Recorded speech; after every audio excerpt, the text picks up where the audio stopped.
ઉપર first switch ઉપરનું એક બટન છે ને ઉપરનું એકદમ ટોપ નહીં એને ફેરો ને પાછળ આખું દેખાવું નહીં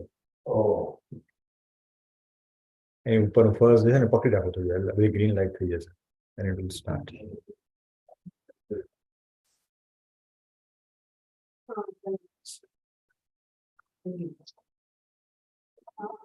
अरे ऊपर फर्स्ट स्विच ऊपर में एक double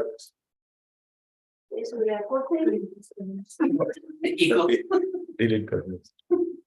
Okay, so let's get started.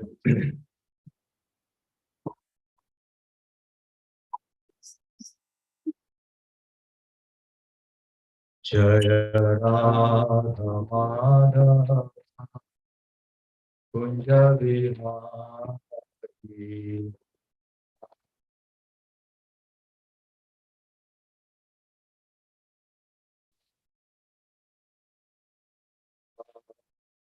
Madhav कुंज विहारी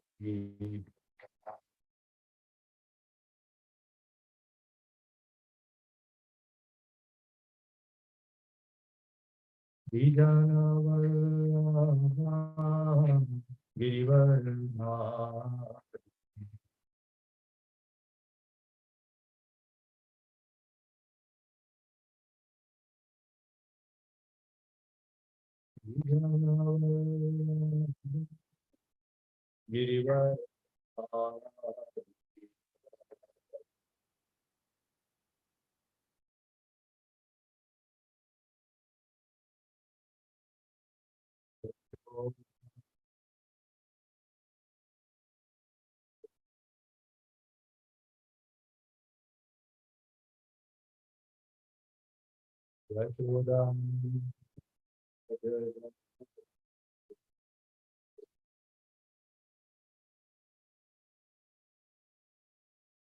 यशोदानंदन व्रज जन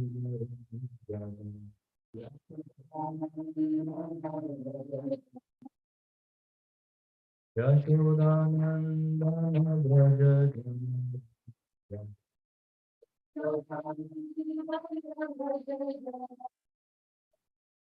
यशोदानंदन व्रज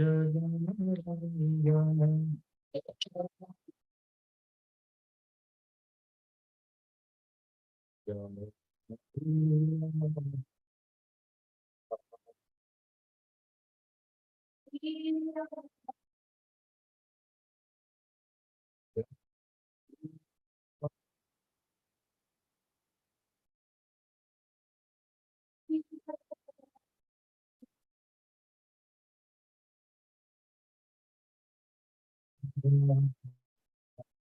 कुंज Vihari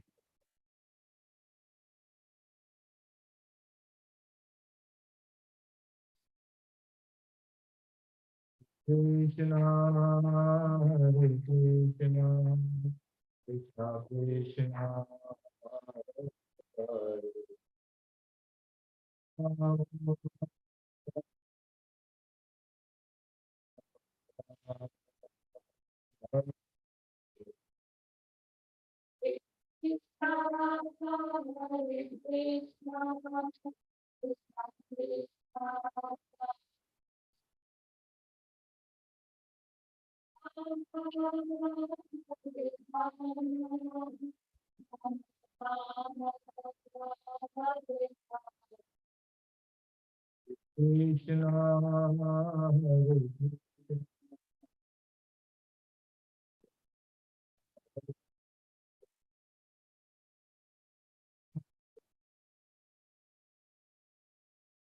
Ram Ram Hare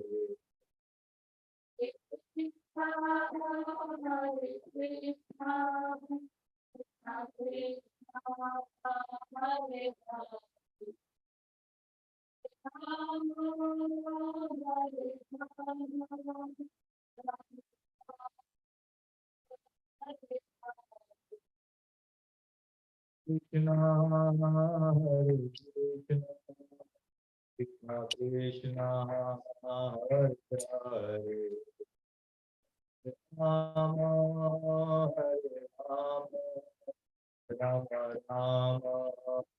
Hare Hare.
Association. So let's begin with Mangalacharan. Om Jnanatimirandhasya Jnananjana-shalakaya Chakshurunmilitam Yena Tasmai Shri Guruve Namaha.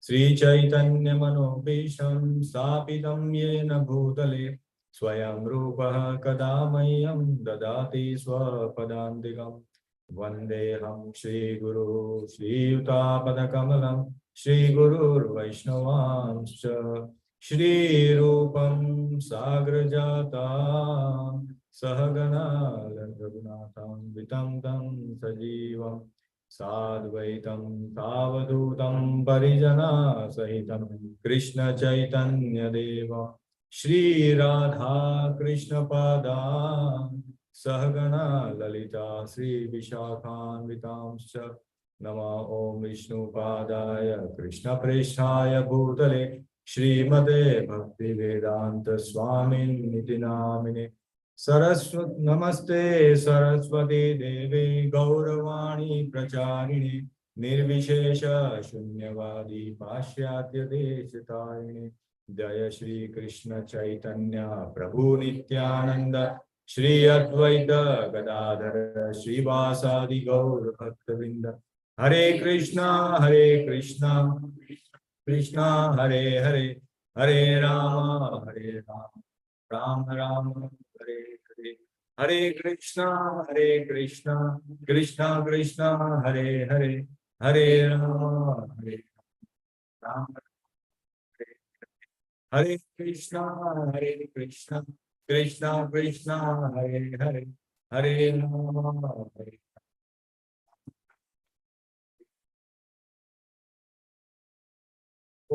Namo Bhagavate Vasudevaya.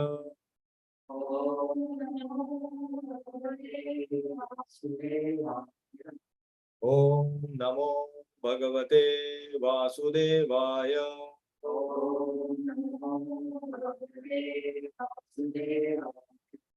Om Namo Bhagavate Vasudevaya.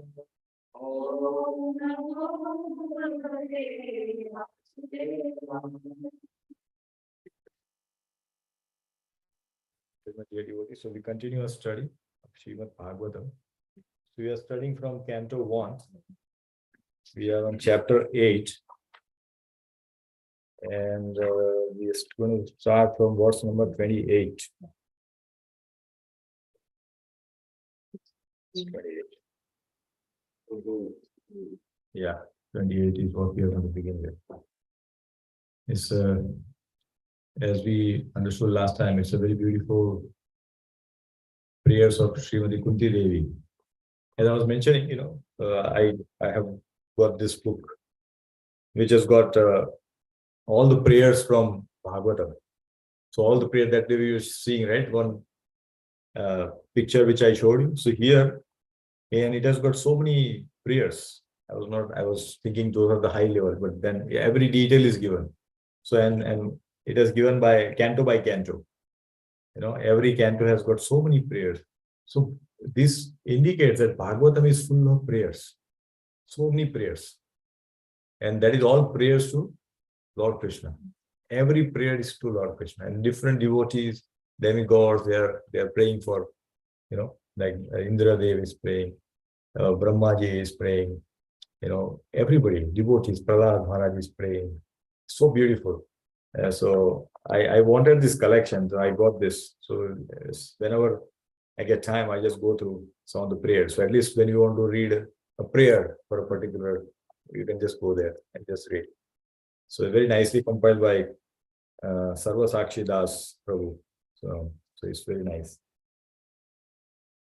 Yeah, I would think that if somebody else, we can get this from here. We get it from India because here it is very expensive. But in India, you can get it for a few hundred rupees. So I got it from India. When Bilas Prabhu went there, I requested him. So he was able to kindly bring this book for me. Okay, so what a presentation, dear devotee, is going to happen. Nothing is from me. Everything is coming from Parampara. And I'm just a representative of our Guru Parampara. I have no knowledge and realization, but I'm just going to repeat the words of the various gurus whom I hear and listen to. And that's what we are going to go about. So these are the devotees whom I listen to for my class preparations and get inspiration from, so that I can serve all of you. So thank you very much. Yeah, this is Radhanasri Maharaj. This is Radhanasri Maharaj. This is Jagannath Priyadas, with whom I started my journey of ISKCON in Thane.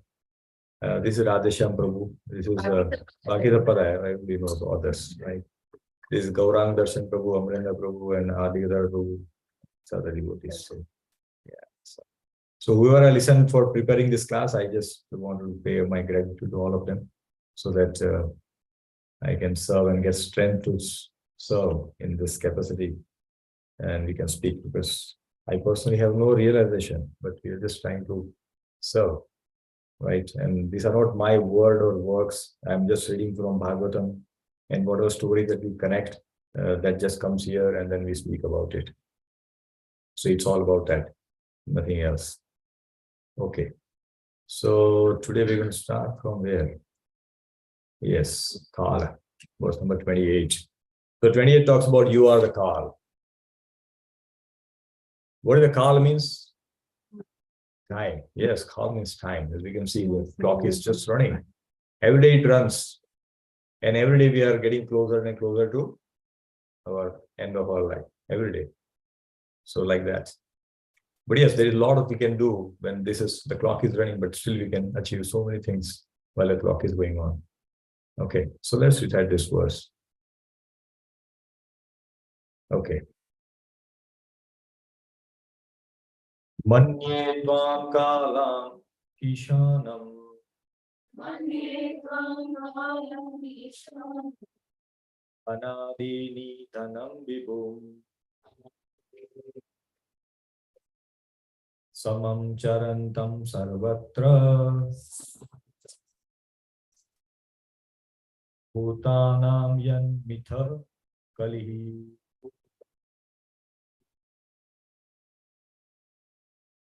Can you please read translation?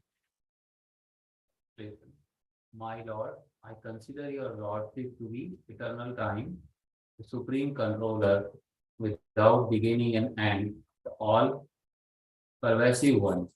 In distributing your mercy, you are equal to everyone. The dissensions between living beings are due to social intercourse. Hare Krishna. So all the translation and purport by our dear Gurudev, Srila Abhaycharana Ravinda Bhakti Vedanta Swami, Srila Prabhupada ki Jai. So this is a very, very wonderful glorification of the Lord, which is given here by Kunti Maharani. And Prabhupada gives so much detail in the purport. This is a very beautiful purport. So we'll spend some time on this specific verse because it gives a lot of details and we need to understand, assimilate and absorb and understand. So our doubts in our mind can be clarified. Like there are questions, what is free will, what is destiny, what is prarabdha? Like all these questions are answered here in this purport. So it's a very beautiful purport. So we'll read the whole purport line by line and understand each one of them. Okay. Purport. Kunti Devi knew that Krishna was neither her nephew nor an ordinary family member of her parental house. So as we know, Krishna is connected with the Kunti Devi because Kunti Devi and Vasudeva are brother and sister, right? And since Krishna's father is Vasudeva, Kunti Devi becomes her or Krishna becomes her nephew. So that's how she's connected and Krishna are connected like that. She knew perfectly well that Krishna is the primeval Lord who lives in everyone's heart as the super soul, Paramatma. So please remember this point. Okay? Krishna lives in everyone's heart. I know we know it, but in this discussion, this will be important because there will be questions. Okay, Kaush, ready? Okay. Another name of the Paramatma feature of the Lord is Kal or eternal time. You know, I don't know the children, but at least young adults would know when we used to Mahabharata, it says, you know, that's how we start. Do you remember? Yeah? We have not seen Mahabharata, man. B.R. Chopra's Mahabharata used to get telecast in India. He'll come, you know, the Chakra will come and say, and then he will start all this. This is Krishna. You know? So at that time, we are thinking who is speaking and all that because I did not have knowledge. Small. Yeah, I was very small. So, you know, like probably age of Kavish age or something like that. So at that time, we did not know what is Kal and all that. But Samayito used to like that because that was, voice was so, you know, amazing. It was very beautiful. So it was very nice. So that is what it is. It's Kal. It's Krishna is Kal, eternal time. So questions. Now we go to Kal has come. So what are the subject matters in the Bhagavad Gita? Do we know? As from the chart table, we know there are 5 subject matters. That's easy, right? What are those subject matters? Jiva, karma, okay. 2. Yes. No, yoga. Jiva, karma is right. The 3 more left. Kala, yes, Kala, we are just talking 3. Okay, 2 more. Sorry? Material world, what is that called? Maya. No, Prakriti. Prakriti. So it's not actually material, but Prakriti. And then Ishvara. So there are 5 topics. Ishvara, Prakriti, Jiva, Kala, and Karma. Okay, now next question. How many of these are eternal? How many of these are temporary?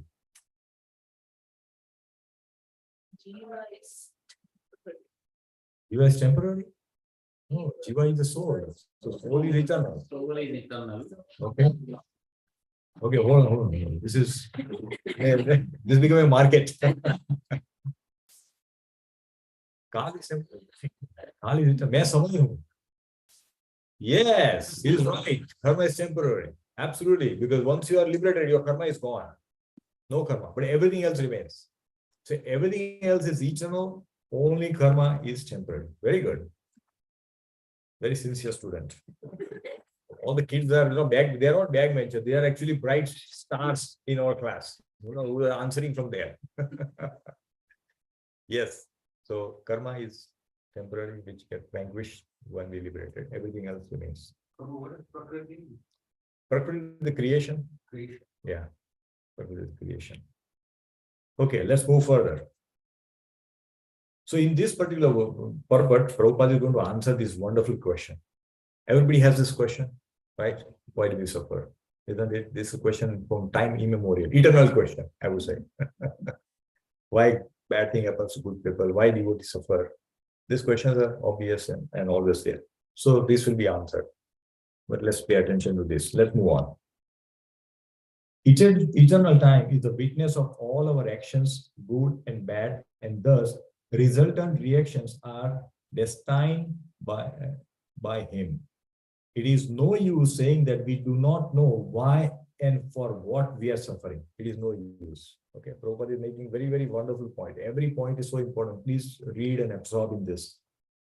We may forget the misdeed for which we may suffer at the present moment, but we remember that Paramatma is our constant companion, and therefore he knows everything, past, present, and future. So how come Paramatma knows everything? How is he our constant companion? Yes, he's in our heart. Yes, that's what I said. Remember, he's everyone's heart.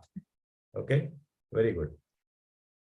And because the Paramatma of the Lord, Paramatma feature of the Lord Krishna destines all actions and reaction, he is the supreme controller also. Without his sanction, not a blade of grass can move. The living beings are given as much freedom as they deserve, and misuse of the freedom is the cause of suffering. Okay, so now let's understand all this point. First is there is a freedom, misuse of freedom, and all that. So let's see what is freedom means, okay, and what is destiny. So here is this. You see all this very nice picture we can see. So we can see the trees, the river, the green grass field, the cows. Now cows and the goat are tied to a pole, right? So, and tree is growing. Does tree have a freedom? Not much. 100 years he lives, but tree is still the same place. No freedom. Can't move, can't do anything. The goat has got some freedom. Cow has got a little more freedom because got more area to cover. In that freedom, the cow can do everything. Means he can eat, he can sleep, he can rest, he can sleep, he can put cow down, he can have bigger calf. Everything is possible in that freedom. So, but the pole is destiny. And that is the rope, the length of rope is the free will, in which we can do. Similarly, we all have that kind of free will, but our destiny is fixed. But free will is there. Okay. Like, that the farmer is going towards the river and he can say, cow, please come with me. Can cow go? No, it's cow tied to a rope because its free will is only that much. So in that freedom, cow can do anything. Similarly, when we have a freedom, we can do anything and everything. But there's a difference between how a devotee will take care of his freedom and a non-devotee would take care of his freedom. And we'll see that. Okay. So is it quite clear on destiny, free will, right? This is how we get the free will. And based on our karma, we get free will. The length of rope is as long as, how much free will we'll get. As mentioned here, how much freedom we'll get, it is designed, is destined already.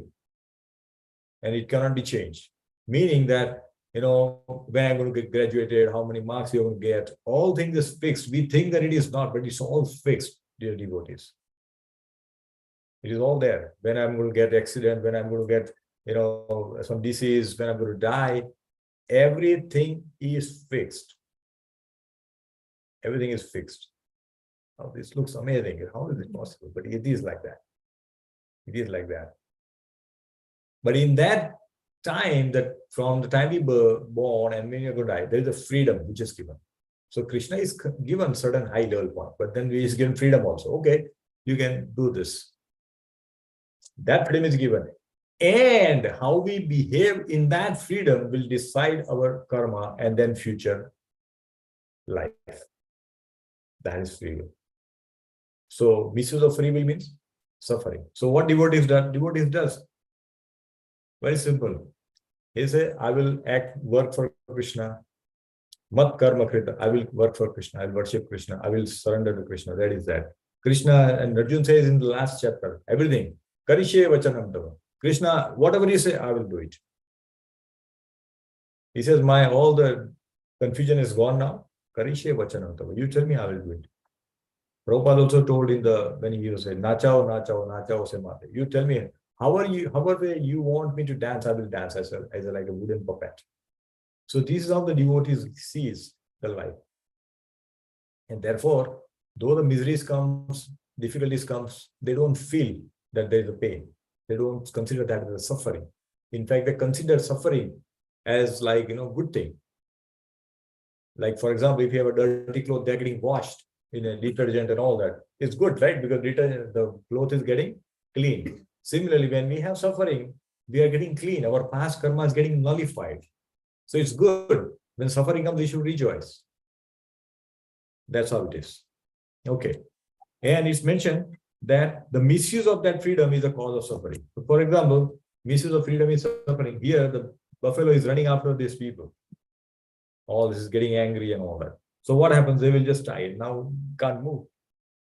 The suffering. Now there is no freedom. Whatever he get, that's what she has to eat. It cannot go.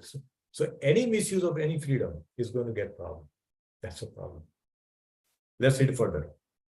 The devotees of the Lord do not misuse their freedom, and therefore they are the good sons of the Lord. Devotees don't misuse, right? Others who misuse freedom are put into miseries disdained by the eternal Kala. The Kala offers the conditioned soul both happiness and miseries. It is all predestined by eternal time. Now, there's a very interesting thing. It's mentioned that we are all given happiness and distress. Like, we don't expect distress, but it just comes in, right? Similarly, happiness also just comes. It's like that. So this world is designed in such a way that there is enough happiness to keep us in this world. There's enough, just enough. Just imagine if you are suffering, then we don't want to be in this world, isn't it? But there is just enough happiness to keep us happy, right? So you say there is a hope for pleasure. Oh, tomorrow I'll get, tomorrow. That never comes. But this is how it is. I was talking to one devotee, and he says in US, they have scientists for all this food product that comes, like, the packaged products. He said there are scientists who does research on the test, okay, that how much salt should be there, how much oil should be there. All this is like very fixed, very fixed. That's why you buy certain chips and all that, consistent test. Either you buy in Canada, US, everywhere. Yes, because they say this much salt is good enough. If you put more, people will not like it. If you put less, they will not become addictive. They put just that we get pleasure, and we finish eating whole big boxes and all that. People just keep eating. This is how it is, because there is happiness, just that much. That's exactly what is in this world. Just that much happiness that I want to be here. I don't want to go. Happiness is there and suffering is also there. Like somebody comes to US on visa and now I want to be here only. I don't want to go back to India because there is a little happiness, right? If I go to India, there is traffic and noise and all that. I don't want to be there. Just little happiness. This is how it is. Suffering is there in both the places, but we don't realize it. This is how it is. So now there's something called, predestined. So what is predestined? Predestined means prarabdha. It's only prarabdha that we are going to get that. That is called predestined. It's called prarabdha. Okay, so let's understand. For example, food. Most of the people are eligible to get food, right? Now, how you use that food, either you go and eat just like that and go in restaurant and grab here and there anything, or you say, Krishna, thank you for giving me food, offer it, and then honor prasadam. How you want to do it? That is our choice. This is our free will. Food is coming in front of us. But now how we are honoring? Are we consuming it? Are we offering to Krishna? Are we honoring something which is mentioned in the Shastra? Like no meat eating, no onion, no garlic toast. Are we doing that? That's a question we should ask. So that is a free will we have. And based on what we do, like, people who eat meat and all that, there is suffering going to happen. Free will is there. It is not that they are not getting food. Food is available, but they are making choices of what to eat and what not to eat. The devotee also makes the choice, what to eat, what not to eat. After offering to Krishna, I will honor prasadam. And therefore, we don't get it because it is mentioned in Bhagavad Gita. It says, Yagna Shishta Shino Santo Yuchante Sarva Kilbishay Pujyate Te Agam Papa Ye Panchat Atma Karana Yes, Harish, can you please read translation? Translation. The devotees of the Lord are released from all kinds of sins because they eat food which is offered first for sacrifice. Others who prepare food for personal sense enjoyment rarely eat only sin. Hare. So if you are not offering, they are eating sins. Because when Prabhupada used to, in US, he used to preach for vegetarian food.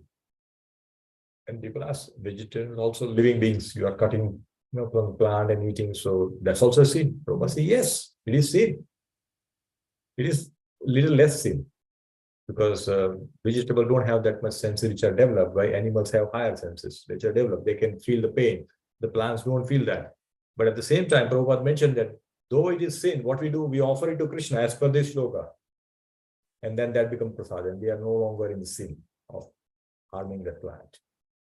So that's how it is. So therefore, anything that we bring, even if we bring something outside like biscuits and all the stuff, everything must be offered.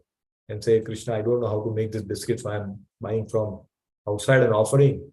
So please accept and let my children also eat, and like that, we can pray. So anything that we get from outside, the fruits that we get, we can offer and eat. Everything. Nothing should be consumed without offering. And we should not have, like, I want to eat it now. Bhakti Siddhanta Sarvati Thakur, at the very young age, his father, Bhaktivinoda Thakur, brought mangoes, beautiful mangoes, ripe mangoes. And who doesn't love mangoes? Everybody likes mangoes. And before even offering, he says, I want to eat that. Bhaktivinoda Thakur, no, how can you eat it? It has to be offered. Then you can eat. And that instruction was hit to Bhakti Siddhanta Sarvati Thakur, very young boy, like a thunderbolt. And he took a vow that in my whole life, I will not eat mangoes. At that age, he took a vow, I will not eat mangoes. Because he got a desire to enjoy the mangoes before it is offered to Krishna.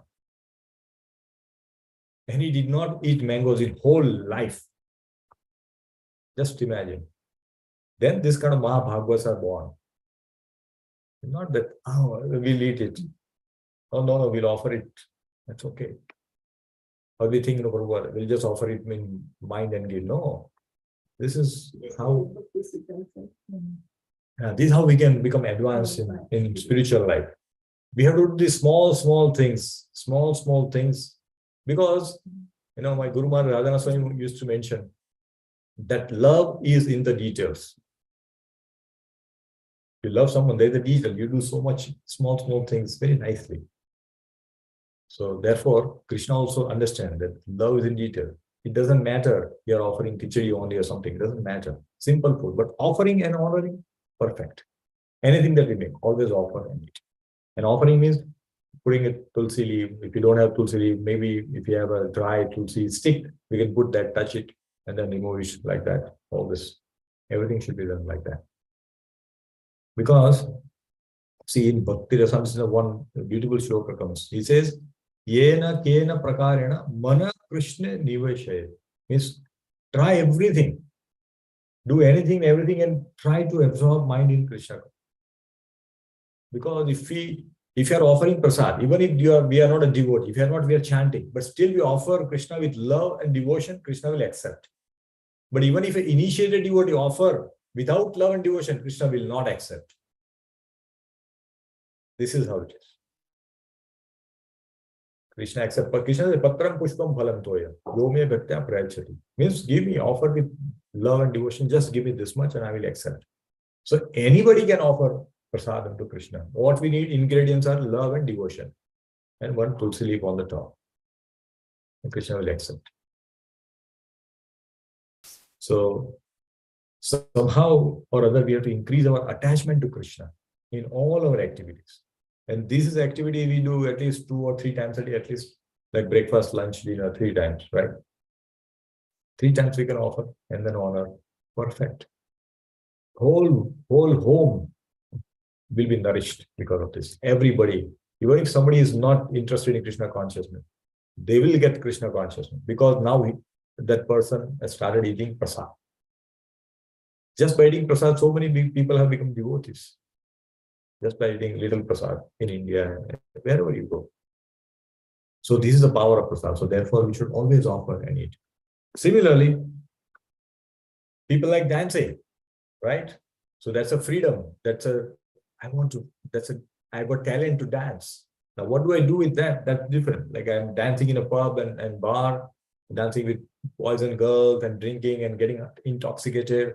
What am I doing? Or I'm dancing with the Hare Krishna devotees and becoming ecstatic in Kirtan. That is my choice. That is our choice. And we can decide, and based on this, our karma will be written next. What is our next? That is how it is. So free will is there. Krishna says, I'm giving you a talent. You can dance. Now you decide where you want to dance. That is us. So we should make these choices very wisely, dear devotees, because it is mentioned. There are two references which I want to quote here. He says, Prema Vivarta by Jagadananda Pandit. He says, Krishna bhuliya jiva bhoga vancha kare. If you forget Krishna and we do bhoga vancha, we want to enjoy in the material world, then what happens? Pashate maya tare japatiya tare. What will happen? The moment we want to enjoy, Maya will catch us. Japatiya, in an instant. And then we are stuck there. And similarly, in Chaitanya Charitamrita, Mahaprabhu says this word. He says, Krishna bhuli sei jiv anadir bahirmukh. If you forget Krishna, anadir, we are bahirmukh. We are not seeing Krishna. We are seeing away from Krishna.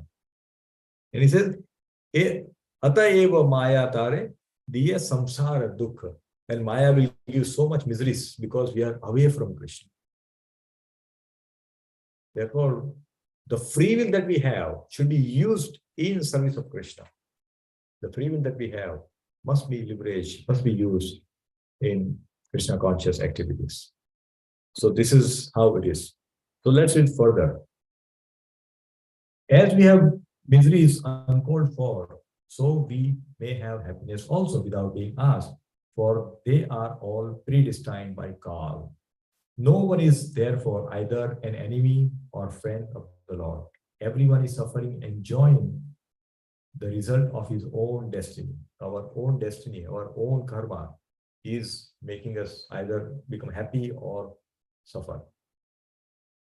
These destiny is made by the living beings in course of social intercourse. Everyone here wants to lord it over the material nature. And thus everyone creates his own destiny under the supervision of the Supreme Lord. So this is the verses which perfectly fits here. We want to enjoy. And as soon as we become Bahirmukh of Krishna, suffering begins. As soon as we forget Krishna, Maya will catch us. That's why Mahabhagavad devotees, they constantly keep chanting, continuous, round the clock. They don't waste even a moment in doing any other activity. Because little bit here and there, we would just observe our daily activity and say, what happens? We are watching something on the phone and suddenly some comes and then we get drowned and some time goes away and we have no idea how much time has gone. Many times it happens. So we have to avoid that. He is all pervading and therefore he can see everyone's activities.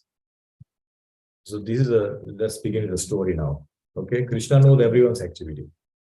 So once there was a Brahman who used to worship Shaligram Shila. Very nice Shaligram Shila, and he will do worship very nicely on the banks of Ganga. He'll worship every day. And he will even talk to Shaligram. The devotee will speak to the deities. We can also speak to our deity. Okay, Lala, what do you want to eat today? I'm going to make khichdi. Would you like it? Like that. We can all speak. We can speak to our deities. And if our love is there, someday they will reciprocate. So we can speak. I'm going to make this. I hope it is fine. When you are offering something which is hot, you make sure it is not very hot. But if it's very hot, we tell, this is very hot, so please take care. Please wait for some time. I know it's hot, so I offered it, but please wait a few minutes and then honor. Like that, we can talk. We have to speak with the deities. These are not just the metal statues. They're real deities. And that's why we are worshipping. So, yeah.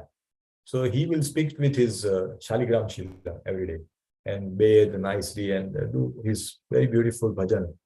One day, when he was just coming out of his home, he saw there are 9 dacoits standing in front of his courtyard, in a courtyard.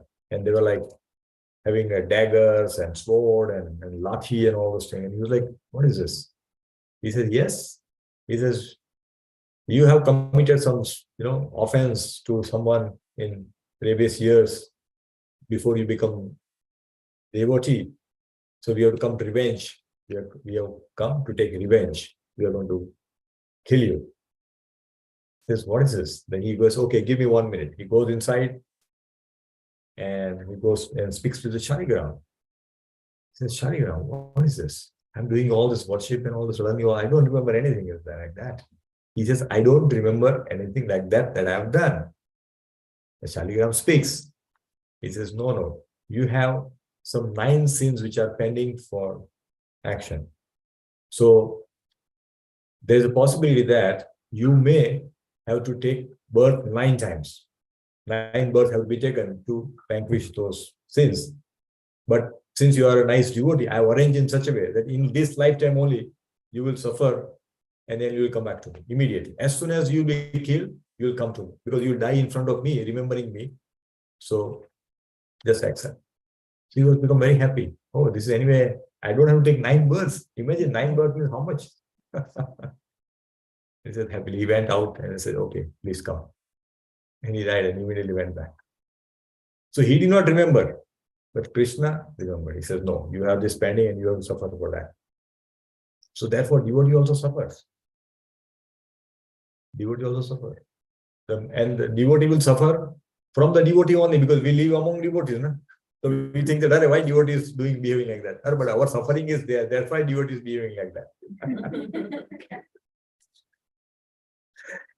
Because if you're in material world, then suffering will be given by other people, right? Then we don't complain. But when we are, he's a devotee, is chanting, but still he's doing like this. Because my karma is like that, so I am getting from that devotee. That is how we should see. Okay. Mostly it's the outside work and everything else will. No, it is there. But even within devotee community, you will see it, Mother. The more we keep within devotee circle, we will see that, oh, why is he behaving like this? I thought he's a good person. He's a nice chanter. He comes chant in Brahmavata, but he's behaving like, what is this? Instead of thinking like that, what is this? We should think, why it's happening to me? I have done something. Therefore, I'm getting that. That should be our mood. Not to find out fault into others. But we should say, because of my own karma, I'm getting that. That's how our vision should be. Now, it takes time to develop, but we have to develop that. Then we can become advanced. And because the Lord has no beginning or end, he is known also as an eternal time, Kal. So this is Kal. So this is how we can understand this. Okay. Let's move on to next verse. Partiality. So here, clarification is Krishna partial? Everything, he's a non-devotee, but he's become a millionaire. I'm a devotee, I'm become a pauper. What is this? Krishna, what is that? Why I'm suffering? So, because here, no one can understand Krishna's transcendental pastime. No one. Very difficult. Okay. So Krishna is definitely not partial, and we will see that. Okay, let's read this verse. Naveda kaschid bhagavam chikirshitam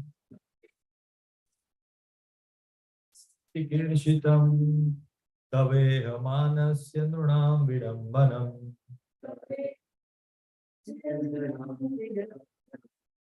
dayasya kaschidayitosti kharchida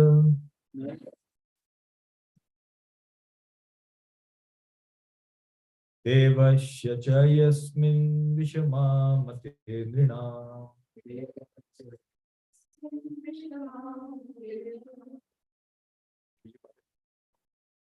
Translation. O Lord, no one can understand your transcendental pastimes, which appear to be human and so misleading. You have no specific object of failure, nor do you have any object of envy. People only imagine that you are partial. So people think Krishna is partial, but he is not like that. We would have also thought it like this many times, right? Oh, I'm studying so much, but I'm getting this much, and he's not even, he's playing football and he's getting A grade, A plus. What is this? Sometimes we think like that, I'm putting so much effort, I'm not getting promotion. He's just doing time pass, 4 hours of working and 4 hours doing something else, he's getting promotion. All this thought comes in our mind, and we think there is a partiality, but it is not that way. And we'll understand through some example, which is given by Prabhupada in the purport. Prabhupada is so kind that he helps us understand through this purpose so beautifully. So beautifully. Therefore, it is recommended anything that we read in Prabhupada books, all the books must be read with purpose. Then the point becomes very clear. There are so many examples, so many cross references are given. So things become much, much easy for us to comprehend and understand. So let's read the purport. The Lord's mercy upon the fallen souls is equally distributed. He has no one as a specific object of hostility. The very conception of the personality of Godhead as a human being is misleading. His pastimes appear to be exactly like a human being's, but actually they are transcendental and without any tinge of material contamination. So this is like, let's see what are the pastimes. Okay. So Krishna's pastime. Who can talk about it? What are different pastimes? My computer is getting hung. Wait for program to respond. Okay. So these are different pastimes that Krishna has done. All this, he's took birth, he died, he's stealing butter, he's bringing shoes of Nandmara, he's feeling so heavy. Oh, I can't handle it. He's moving like that. Krishna is running in fear of Mother Yashoda, getting bound and he's crying, oh mama, don't do this to me. Maskara is playing back. He's eating mud, he's playing with the Gopals, he's getting married. All these things are happening. So it looks like, oh, he's like a human. Many people say this. Oh, he was born, he died, and they will talk all these things. Maybe he has a superhuman power, but he's human. He's not Bhagavan. They don't consider Krishna as Bhagavan. So this is bewildering. This is what it is. It's confusing. Nobody can understand. But he is Bhagavan. He is undoubtedly known as partial to his pure devotees, but in fact, he is never partial. As much as the sun is never partial to anyone, but utilizing the sun rays, sometimes even the stone becomes valuable, whereas a blind man cannot see the sun, although there are enough sun rays before him. So let's understand this point, because this is important to see. So here, so is sun partial? We'll answer the question. Sun is not partial, right? Because what's happening? Blind man cannot see the sun. So sun is not partial to him, but he cannot see. So what can sun do? Sunstone on the extreme right is a stone which gets sun rays and becomes like a sun. It's called sunstone, right? So that is becoming valuable. Charvaka bird, which is on the left of the stone, is becoming happy because the morning sun has come. While the owl is not happy. Owl likes darkness. Thief is not happy. Oh, I cannot go and steal now. The robbers cannot. But sun is not partial. Just because their perception is, I want to steal and therefore sun is not good for me, they think sun is partial. Oh, sun is rising. No, it is its time. It will come at particular time and go at particular time. So it is never partial. But people think this way. But it is not. So it gives same light. Sun gives same light to everybody. Darkness and light are two opposite conceptions, but this does not mean that the sun is partial in distributing its rays. The sun rays are open to everyone, but the capacities of the receptacles differ. Foolish people think that devotional service is flattering the Lord to get special mercy. Actually, the pure devotee who are engaged in the transcendental loving service of the Lord are not mercantile community. Meaning that, what is mercantile community? Vaishya. Meaning what? Businessman. What does businessman do? Make profit. Give something and get more in return. Business is what? Gives something, get more in return. Not same thing in return. So devotees are not mercantile community. That, okay, Krishna, I'm giving you 5 coconuts, give me $5 million. That is not devotee's thinking. Devotee is giving to Krishna, serving Krishna out of love and devotion. Oh, Krishna is hungry. Okay, let me offer nice coconut water. Okay, Krishna wants food. Let me offer nice prasadam. Like that. This is how it is. This is how it is. But no business. We are not, devotee don't expect anything in return. This is the important aspect. That we are not, we don't want anything. Na dhanam, na janam, na sundari. Nothing. I don't want anything. I just want to please you, Krishna. And if you are pleased, that is I'll be happy. That is how the devotees think. So devotees are not a mercantile community. A mercantile house renders service to someone in exchange for values. The pure devotee does not render service unto the Lord for such exchange. And therefore, the full mercy of the Lord is open to him.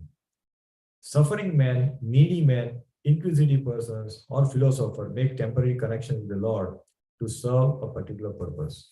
So here in Bhagavad Gita, Krishna says this: Chaturvida bhajante mam jana sukrutino arjuna artho jignasur sarthi gnani cha bharata sarvah. Yes, Vijay, can you read Vishaka?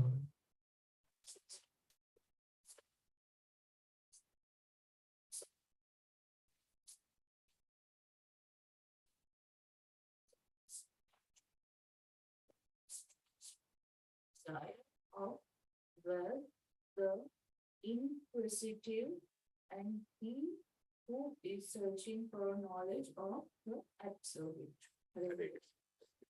So here, Jnanis are the highest, but none of them are devotees. All of these are not devotees. And Prabhupada writes one beautiful point after this. What is it? When the purpose is served, there is no more relation with the Lord. Like, children when they go to temple, in India especially happens, exam times, go to temple. After exams are over, who is Krishna? Who is Bhagavan? Nobody goes there. Right? Somebody wants money, okay.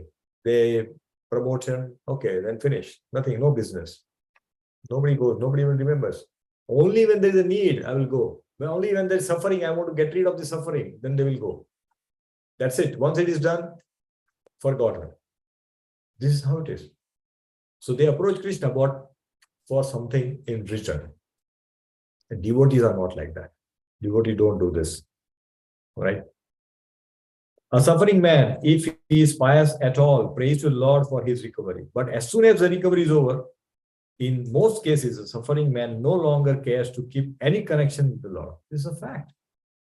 If you go to the hospital, Indian hospital especially, you'll see there is one deity. Either it is Ganesha, Krishna, some deities are kept.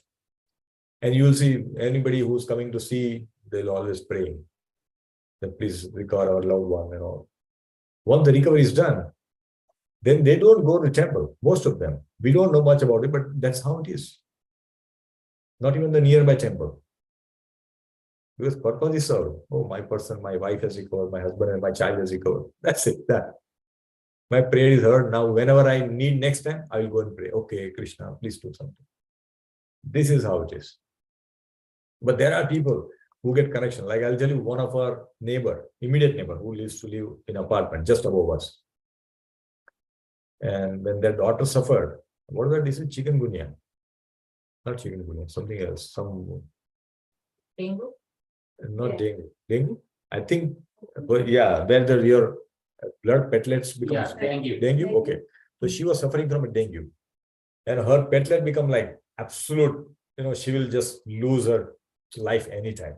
And there was she was in Hiragani hospital and he was, and he was praying, and Krishna's deity was there. He was praying profusely.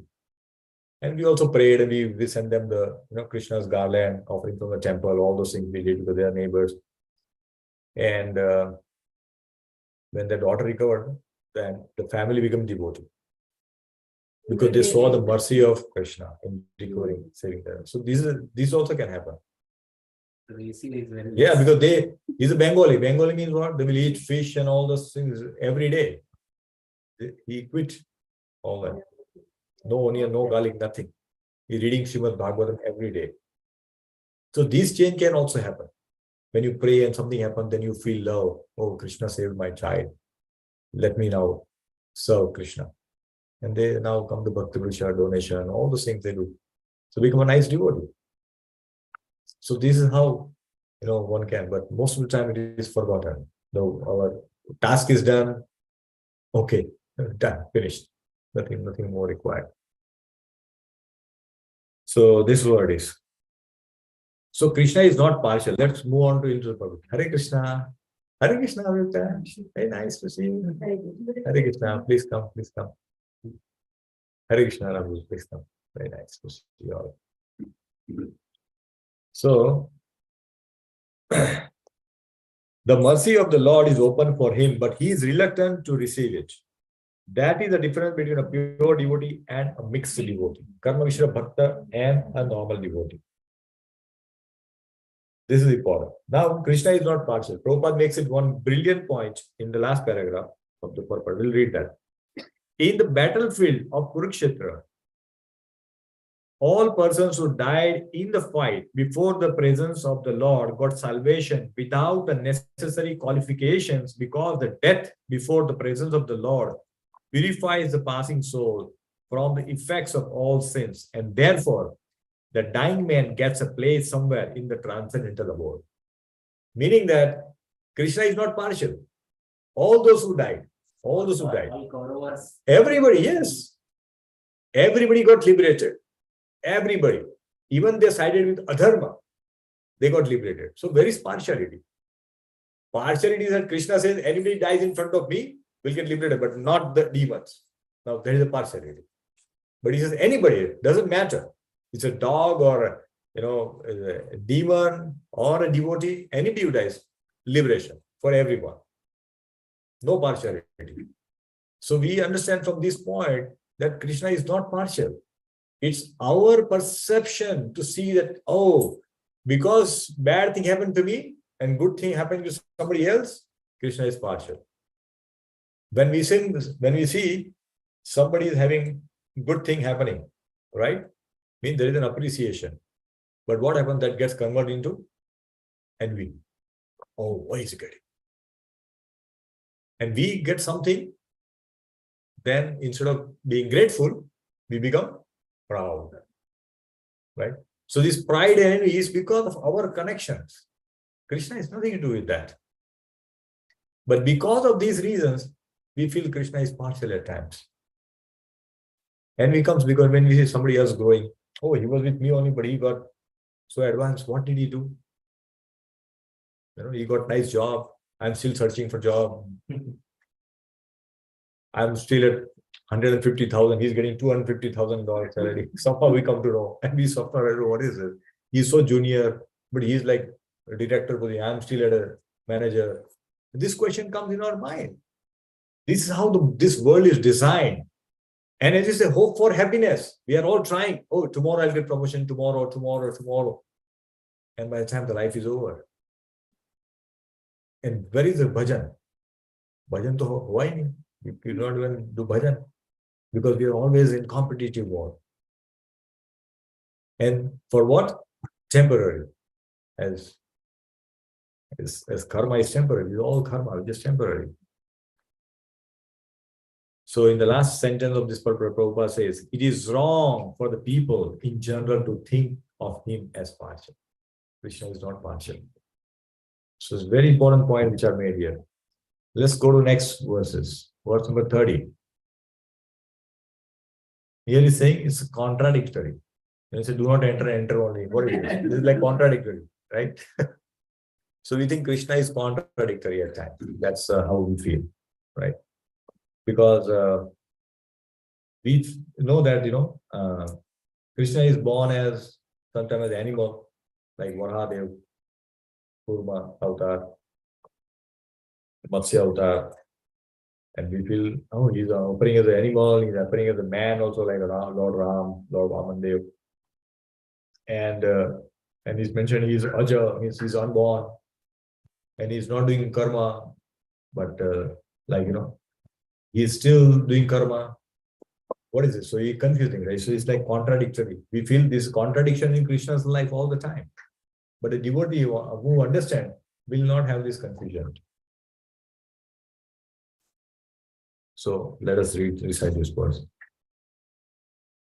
Janma karma ja vishvatam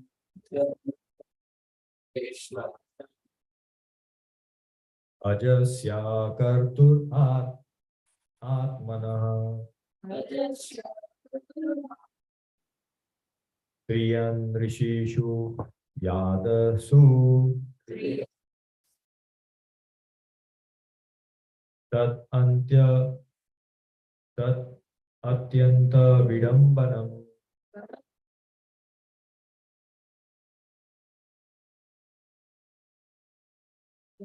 Of course, it is bewildering, O soul of the universe, that you work, though you are inactive, and that you take birth, though you are the vital force and the unborn. You yourself descend amongst animals, men, sages, and aquatics. Verily, this is bewildering. Yes, this is bewildering, confusing. How come Krishna is appearing? So here, Sri Prabhupada mentioned the point here. The transcendental pastimes of the Lord are not only bewildering but also apparently contradictory. In other words, they are all inconceivable to the limited thinking power of the human being. So Prabhupada is making why we cannot understand? Because of our limited power of thinking. That's why we cannot understand. But we can apply the Shastri Chakshu and then we can understand. We go through Sadhu, Shastra and Guru, then we can understand all these things. Otherwise, not possible. Therefore, if you see a lot of people who read this, they read this and they again go speak against this. Think, how is it possible? Because they don't understand, right? In India, if you see a lot of politicians and all, they make all the statements against the Hindu Dharma, Sanatana Dharma, Varnashram system and all that, because they don't understand. They don't understand. And out of ulterior motive, they speak like that. The Lord is all pervading super soul of all existence, and yet he appears in the form of a boar amongst the animals, in the form of a human being as Ram, Krishna, etc., in the form of Rishi like Narayan, like Narayan, and in the form of an aquatic like a fish. Yet it is said that he is unborn and he has nothing to do. So he has nothing to do. Now all this happening, confusion. He's coming, Lord Ram, everybody's born, everybody's died. What is all this? But he is like that. We have to understand that. Because every creation comes from Krishna. If you see in Garbhodaka ocean, where we have this, our material world, right? In the bottom circle that we have, there is our Garbhodaka ocean where we are, Govandala. And in that, everything is temporary. But Krishna comes into this Garbhodaka ocean. Whenever Lord Brahma says, Krishna, we need your help. There's a lot of demon activity happening. Please come. Then Krishna will come in that. And depending on what form and all that, he will decide. Because when even yesterday, Amarendra Prabhu was mentioning it, when Narsingadev appeared, even Lord Brahma got bewildered. What is this? I never created this kind of thing, right? He was mentioned like that. So it is like that Lord will take any shape. You just call and he will come in any help. Like you call 911, do we know which doctor will come? Who will come? We don't know. Anybody will come, right? Similarly, when Lord Brahmaji is dialed 911, Krishna will come. And depending on the situation, because Krishna knows everything, he will take that form and appear. Because Lord Brahma gave benediction to Hiranyakashipu. Oh, you will not die in the day, you will not die in the night, you will not die inside the house, you will not die outside the house, you will not be killed by the humans, you will not be killed by the animals, and you will not be killed by the Astra and Shastra, and everything is spoken. And now Brahmaji forgot. But Krishna remembered. No, then I have to take specific form to keep the vows of Brahma also, because he cannot make his own devotee go wrong. So he keeps the vows of Brahmaji also, and he finishes his job also. That's why he took. I think that's how it is. So Krishna takes all these things. This is difficult for one to understand. Okay. So in verse number 31, Krishna is fearful. Is Krishna fearful? In this particular picture, it looks fearful, right? Every child, when mama comes, mama, does it. We all have done it like that. No, like that immediately. They want to go to defensive mode. I don't know. I have not done this. So Krishna looks to be fearful, but is he fearful? Not really. Okay. So let's recite this. Let's read the translation in interest of time. We'll quickly read the translation. So Ram Prabhu, can you please read translation?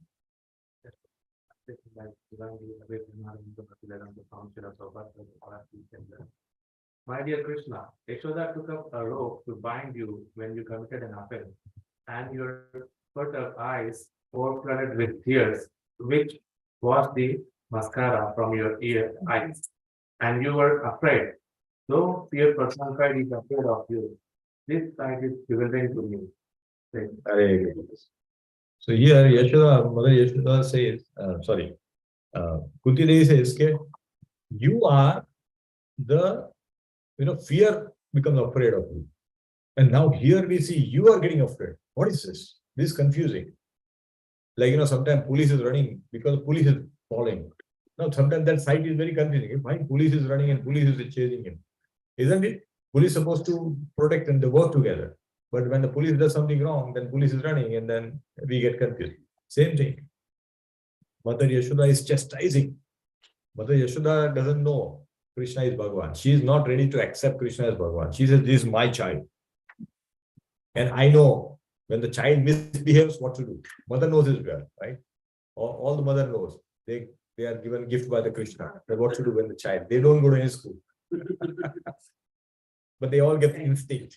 How to, make sure the children behave nicely. But here he says, you are not afraid of fear, because here it says, you see, Mad Bhayad Vati Vatoyam. He says, Mad Bhayad means, he says, you are not fear personified. Even fear personification is afraid of you. This is Yamraj is afraid of you. Yamraj. But still, you are getting afraid of it. What is this, Krishna? I can't understand it. That's what Mother Yashoda, Kunti Devi is saying. So, let us read this particular purport, because this is a very important point. This is very nice to read. Rishikesh, are you able to read this?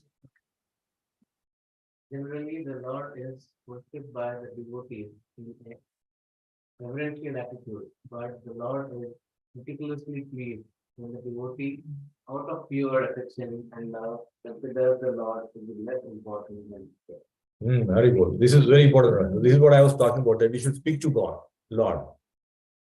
And sometimes you chastise, like a few classes ago, we talked about the Vamsidas Babaji, right? Where you speak to the deities. Oh, why you can't take care of these balls? When I went to buy some Madhukari and you are allowing this, miscreant to come and steal the balls, now you'll stay hungry.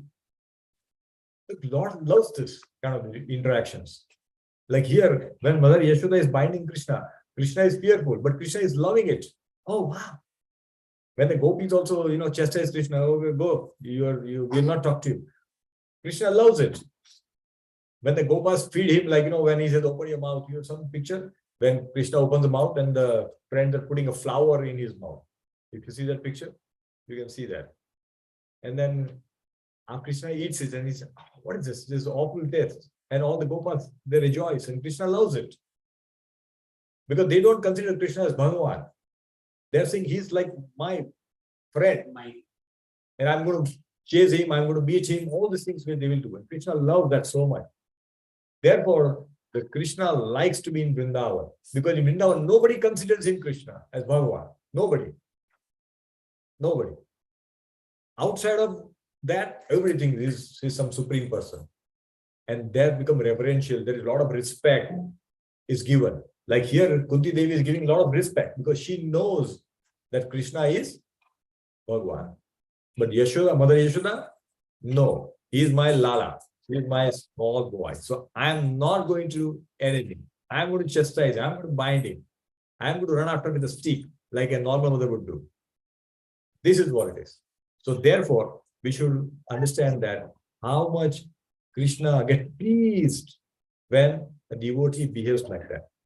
When devotees try to be friend with Krishna. Therefore, the love, if you see the hierarchy of love, the Madhurya, Vatsalya, then Sakhya, they come on the top. Because there, Krishna is not considered as a Bhagavan. Krishna is not considered as Bhagavan. In everything else after that, Krishna is considered as something higher. Like Dasya means, oh, I want to serve. That means Krishna is supreme. That's why I'm serving him, right? Shantaras is like, okay, Krishna is Bhagavan, I will just be like a cow or whatever, I will do some service. These rasas comes later. But these top three rasas are where Krishna is not seen as Bhagavan. Madhurya, no. Vatsalya, no. Sakhya, no. They are seen as a friend. Like when Arjun used to say, Arjun says, oh, after Vishwarup is seen, he says, oh, I have offended you. We slept with you. I kicked you in a bed. I did not treat you well. I did not know you are Bhagavan. So Krishna loved all those things. Krishna never told them, oh, how can you treat me like this? I'm Bhagavan. Treat me properly. No, Krishna will not do. Krishna will in fact love those things. This is how it is. Krishna will love those things. This is how it is. And she is exploring the places. What to do? She is come for the first time. So here, another point which is made by Prabhupada, he says, this picture of the Lord is adorned by Kunti Devi because she is conscious of the Lord's supreme position, where Mother Yashoda is not. And therefore, the love of both are motherly nature, both are motherly, expressing motherly love to Krishna. But Mother Yashoda's love is higher than Kunti Devi's love. Because Kunti Devi is having respect and then she is loving. Mother Yashoda, nothing. It's my child. I'll do whatever I like. That's what it is. So, therefore, her position, Mother Yashoda's position is higher than Kunti Devi. Now, verse 32 to 34, they talked about the different opinions of Krishna's birth. He said Krishna is born because of this reason, like that. 7 different reasons are given. So let us understand them. Kechidahur ajam jatam punya shlokasya kirtaye yado priyasya na vavaye Valayasyeva chandanam. It's about you.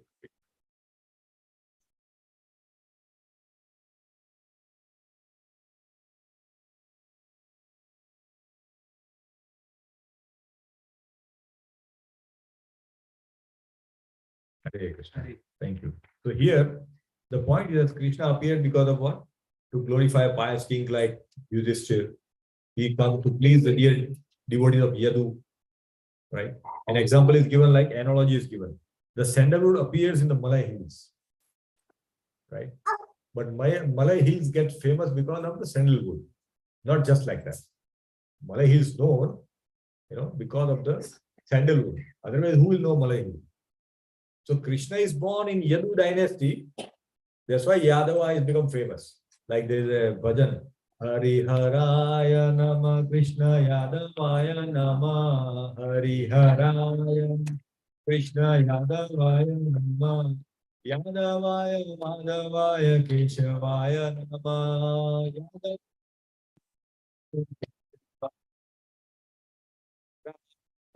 Krishna Yadavaya Nama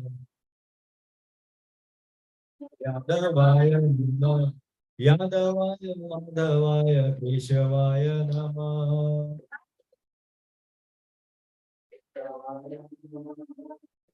So here Krishna is known It's Yadupul. Yadupul become famous because Krishna is born in that pool. Right? So that's how it is. So people think he is born because of these reasons. But that is not the true reason. But people think this way. Oh, to give fame to Yadupul, he came and born in that. Oh, to take care of Yudhishthira because he fought the war against Kauravas on the side of Yudhishthira. People, he came for him. Because different perception, different people, different perceptions. Everybody thinks like that. But it is not like that.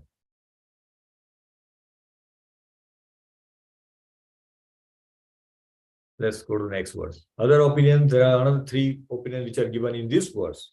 So let's see what are those. Apare vasudevasya devakyam yachito bhayat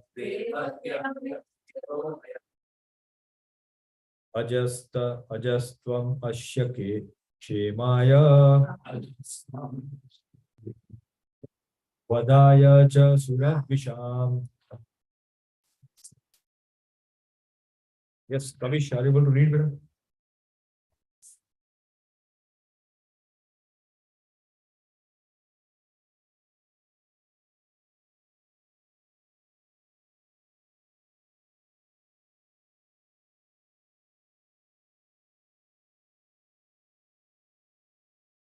Hare Krishna. So in the purport he says 3 things which are there. One is that he answered the prayers of Vasudeva and Devaki. Because Vasudeva and Devaki in the previous birth, as mentioned in purport, he says there were Sutapa and Prishni. They went under so much tapasya. And this, when Krishna got pleased, he says, okay, what do you want? He said, we want a son like you. And Krishna said, there is nobody like me. So I will be your son. And that's how he was born. So this is another one reason some others say. Then he says, to kill the Asuras. Right? In Bhagavad Gita, Krishna says, what does he say? Anybody remember this verse? Yada yada hi dharmasya. Right? Glanim bhavati bharata. So he says, I am taking birth again and again to kill the demons. So some people think he's come to kill, and he killed so many demons also. Right? When he was in Vrindavan, so many demons used to come every day. We talk about like 12, 15 demons, which are like prominent. But then every day there were demons which are coming. Kamsa used to send every day something or other. And that used to happen. And that is how it was like that. And third thing is that people think that for the welfare of all people, for taking care of the devotees, Krishna comes. So this is the thinking which is there in some people's mind as well. So how many reasons are given? 5 reasons, right? Now there are 2 more reasons comes in this, 1 more reason. So verse number 34. Bharavartaranya yanve uvo nava ivo dado siddhantya bhuri bharena jato hi atma bhuvartitah. Akshat, can you please read it?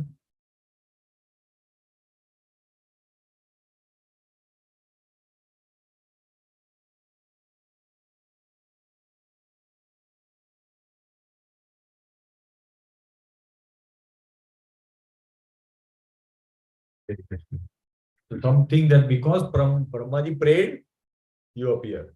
And of course, Brahma prays also. Brahma prays and Krishna comes. So in a purport, Prabhupada puts this point here. Brahma, the first living being born just after the creation, is the direct son of Narayan. Narayan as Garbhodakashayi Vishnu, first of all, entered the material universe. Without spiritual contact, matter cannot create. This principle was followed from the very beginning of the creation. The Supreme Spirit entered the universe and the first living being, Brahma, was born on a lotus flower grown out of transcendental abdomen of Vishnu.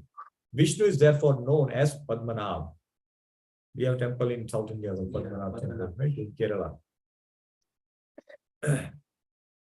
Brahma is known as Atmabhu because he was begotten directly from the father without any contact of mother Lakshmi. So he was born without Mother Lakshmi, the Krishna Atma Guru. Narayan is not an ordinary living being. He is not an ordinary living being. This point we should understand, right? So here one more point is mentioned. Within the halo of the universe, there is a transcendental planet known as Svet Dvipa, which is the abode of Shirodakshai Vishnu, the Paramatma feature of the Supreme Lord. So here we see Svetadip also there on the top, but Svetadip also exists in the material world, which is there. Okay, so both places Svetadip exist. Whenever there is a trouble in the universe that cannot be solved by the administrative demigods, they approach Brahmaji for a solution. And if it is not to be solved even by Brahmaji, then Brahmaji consults and prayers to the Shirodakshai Vishnu for the incarnation and solution of the problems. So everywhere there is a hierarchy. Your problem, go to manager, manager to go to director. Right? So it's like that. In a political, it go to MLA, MLA say go to MP, MP go to cabinet minister, cabinet go to prime minister. Like that, everybody follows hierarchy also. It's coming from all this, from this only. So something that because Brahmaji prays, the Krishna comes. But is that a true reason? No, even that reason is not true. So what's the real reason? So this is the real reason now. This is revealed in the next verse number 36. Verse number 35, sorry. So this is the real reason. So we need to understand why Krishna appears, why he takes birth. Okay. So let's read this verse. Bhavesmin kilsha manana avidya kama karma bihi Davana smaranarhani karishan iti kechana. That room can you see? Others say that you appeared for the sake of giving giving the devotional service of hearing, remembering, worshiping, and so on, in order that the conditioned souls suffering from material acts might take advantage and gain liberation. Hare Krishna. Absolutely. So this is the real reason to rejuvenate Shravanam, Kirtanam, Smaranam, all this 9 process of bhakti. Because of that only Krishna comes. So that we all who have forgotten Krishna, we have some bhakti and we can do that and go back to God. So Krishna comes to take us all back to God, to revive the process of bhakti, which is forgotten. So here in purport, Srila Prabhupada mentions, in Srimad Bhagavad Gita, the Lord asserts that he appears in every millennium just to re-establish the way of religion.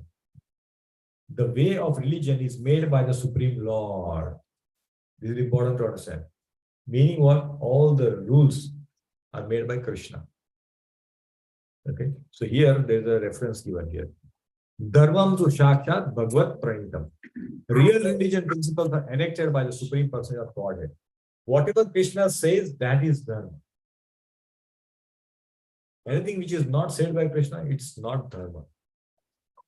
There are many people who want to establish their own dharma. No, this is how we do this. No. Whatever Krishna says is dharma, nothing else. Everything else is not dharma, is adharma. No one can manufacture a new path of religion, as is the fashion for certain ambitious person. That's what we see, right?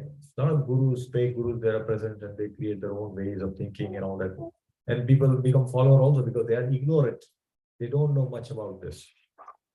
That's what happens.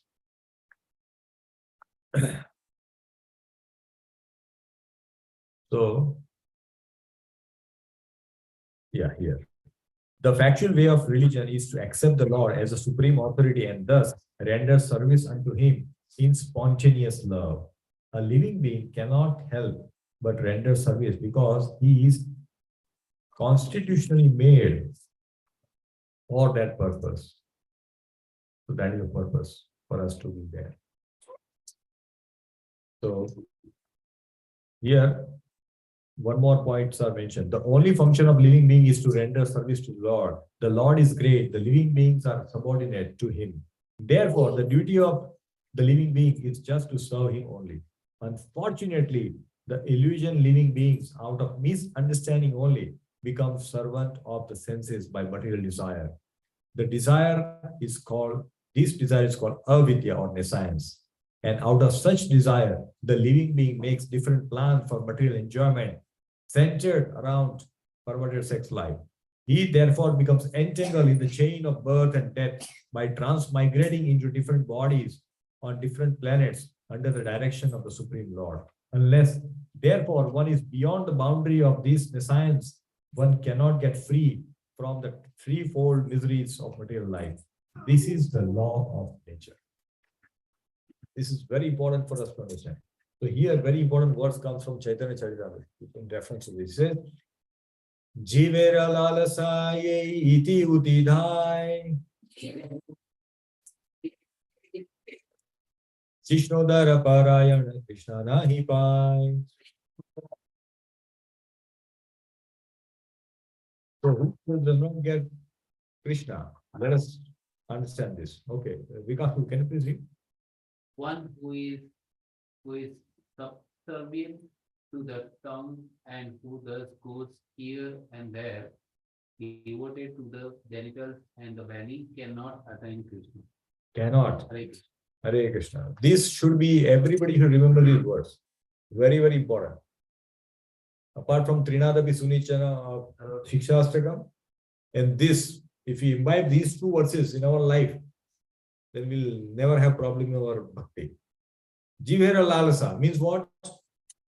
I want to eat pizza, I want to eat pasta, I want to eat Chinese, I want to eat this, I want to eat Mexican. New restaurants open, I want to go there and eat. This is Jivera lalasa, means I want to eat different tastes. That is Jivera lalasa. Iti utida, I want to go here and there. Every time we are making plans. Let me go there. This new thing has come. Oh, some ad has come. Oh, there's a discount. Everything comes in. And we want to go. And that's what is Jivera lalsa iti utidai. Krishna nahi pai.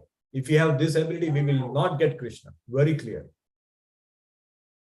Second is devoted to belly. Belly means even if you are eating khichdi, even if you are eating mung dal and rice, if you are eating too much in quantity, that is again Shishnodar, Parayan. Means we are again eating too much. Krishna nahi pai. Eating too much, we will not get Krishna. He says, Bhojan saras, bhajan niras. And bhajan niras, bhojan niras, bhajan saras. Meaning, if our bhojan is niras, means it's not so opulent and is okay, then we can do bhajan nicely. But if we eat opulent food, then bhajan is not going to happen. This is what it is. So we have to be very careful what we eat. Simple food. And food is for what? Just to maintain this body. Jivera lalasa, not for the tongue. Naito, what happened? Krishna nahi pai. Very clear. And those who want to enjoy life with opposite body, Krishna nahi pai. We have to put this, we have to enact this into our brains like a laser carving, which can never go away.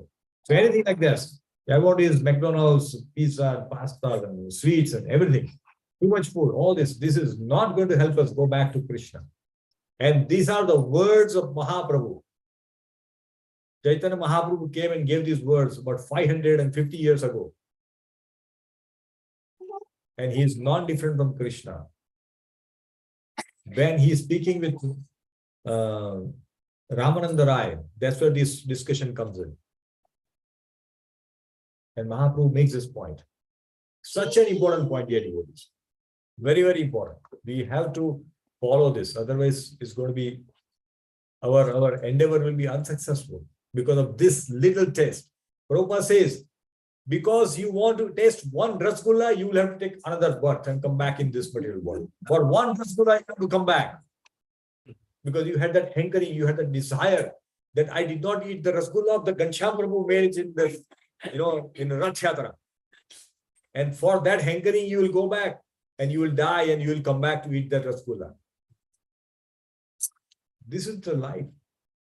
Prabhupada made this point so clearly. For one Rasgulla, we will have to take birth again. It's so difficult to deal with this. One birth means we don't know when we'll get human birth.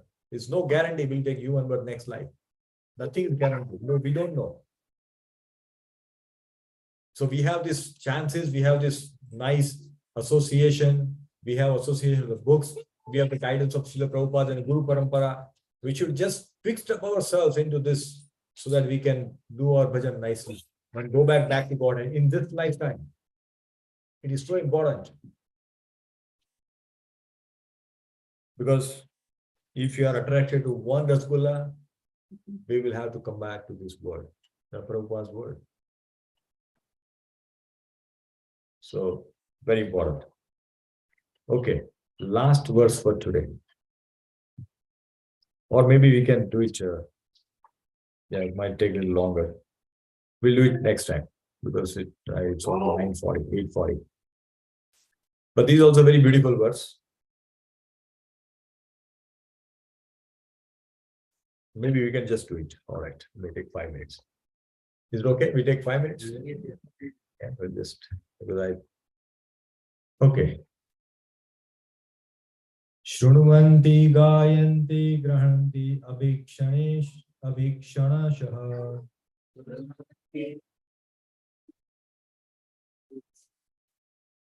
Paranti nandanti tave hitam jana.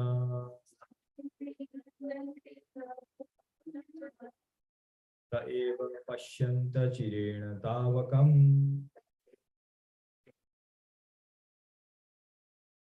Bhava pravaho paramam padambujam.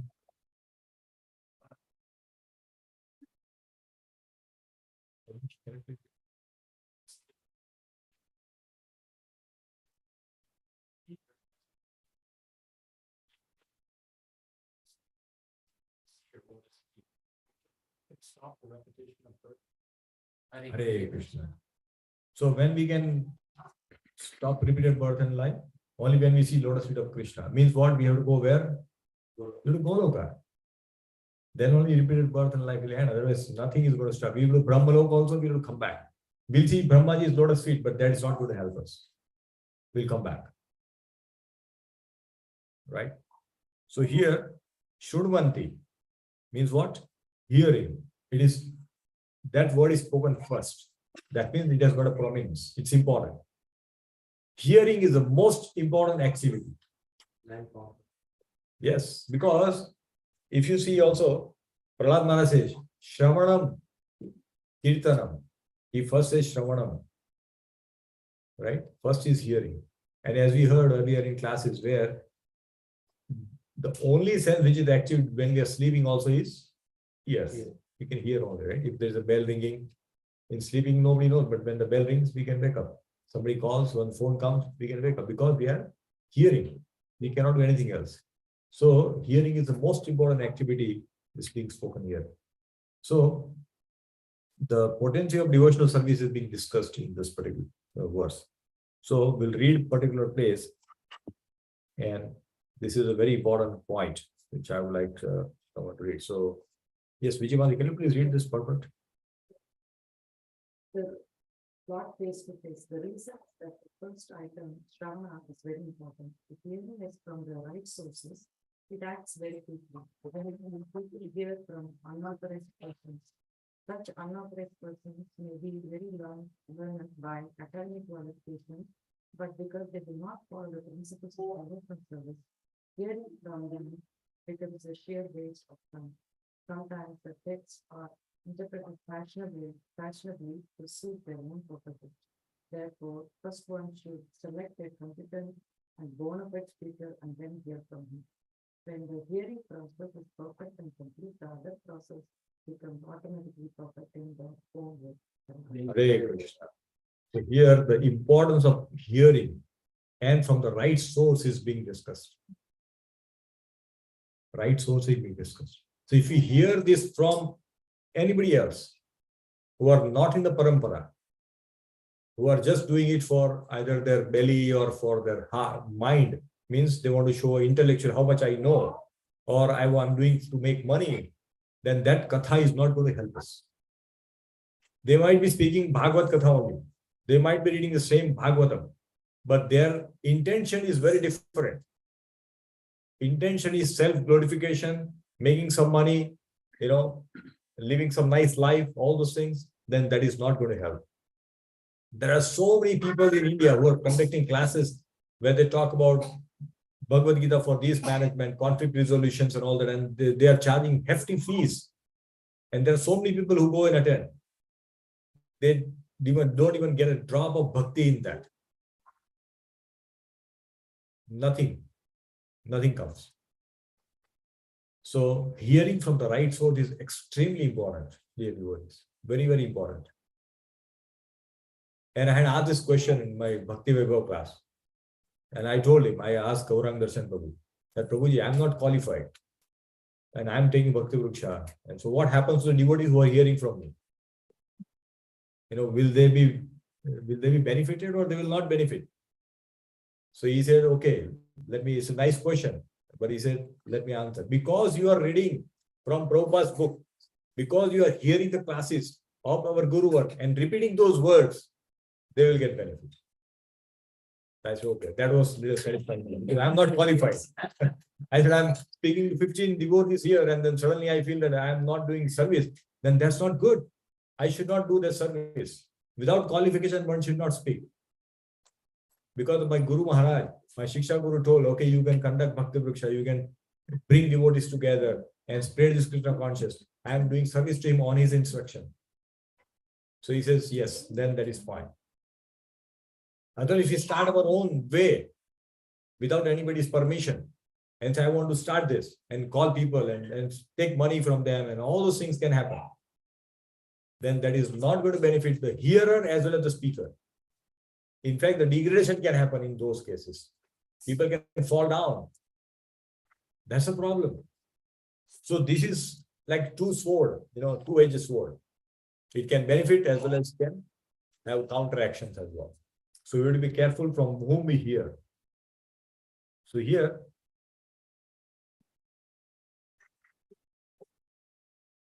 yes, Rukmini had no idea about Krishna, but only because his father used to, king used to bring a lot of saintly people in his home. Devotees will come, they will glorify, they'll speak. Rukmini would hear, and just by hearing, she developed so much love for Krishna that she wanted to marry, and she wrote a letter to Krishna, and the Brahmana went in one day from Vidarbha to Dwarka in one day. Our Acharya mentioned because of Balramji. Balramji gave the bal to Brahmana too. Brahmana is weak. He's a very weak person. How can he walk so much? In overnight he reached. This is the power of Lord Krishna. And Lord Krishna came. The next day is marriage, and later is going in the evening. Now imagine we have next day delivery and all that. It doesn't come. Sometime comes after 2 days. But this is how it is. So hearing from the right source is so important. Reading the right scripture in the parampara is extremely important. There are so many translations of Bhagavad Gita which are there, but we should not listen to all these things. Vaisheshika Maharaj, when he came here, he was mentioning there are about 400 versions of Bhagavad Gita. 400 translations of Bhagavad Gita. 400. But this is the bona fide. Because it is as it is. Prabhupada did not do any, alteration or anything like that. He says, as Krishna spoke, I am going to represent that. That's why it is so famous. So we'll end here for today's class. But before that, I want all of you to hear one beautiful clip. This is I couldn't play it here somehow. Because I embedded that, but it's not playing here. It should play here. Yeah. It should play here, but it is not playing.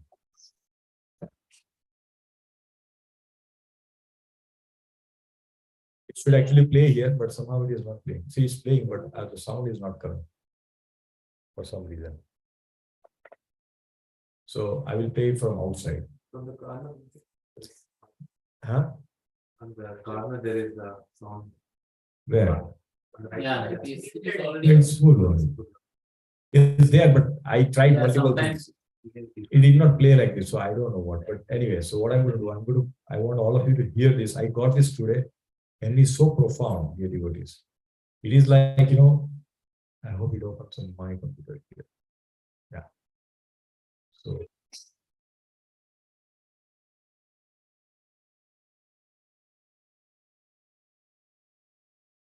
Please listen carefully. We should be crying for Krishna. Every time we chant Hare Krishna, Krishna Krishna, Hare Hare, Hare Ram, Hare Ram, Ram Hare. We should be crying for Krishna. If we're not crying for Krishna while we're chanting, we should know that our heart is very hard. We're very fallen. Therefore, when we say Krishna, instead of our heart melting, is staying like a rock. We should be feeling so sad that while I'm chanting, I'm not crying. My voice is not choking up. My eyes are not filling with tears. My hairs are not standing on end. I am not quivering in my body. My heart is so hard that we should cry. That we're not crying for Krishna.